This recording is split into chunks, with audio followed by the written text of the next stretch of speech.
1.6 billion people, some of the world's poorest, depend on forest for their daily survival. The forest is their larder, their pharmacy, building materials, fuel depot, and food for their animals. Forests are a barrier against erosion, landslides, and avalanches. They keep rivers clean and slow the speed of the water during the monsoon or spring thaw, protecting against floods and the impact of climate change. And forests are carbon sinks, absorbing as much as a fifth of all carbon emissions caused by fossil fuels.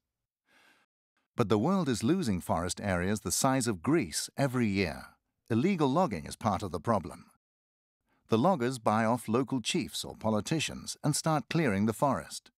Other threats include legal but unsustainable logging, plantations for palm oil or soybeans or farming. The people that used to live in the forests rarely get to share the profits. Sometimes authorities try to solve the problem by fencing off the forest, forbidding people to use it. But that leaves the poorest with nothing. They lose their homes, food, fodder, and fuel. But we can prevent deforestation and bring back the forests. The key is the local communities. Several studies show that when a forest community is given the right to manage the forest and the knowledge of how to preserve it and to make a living from it at the same time, both forests and communities thrive.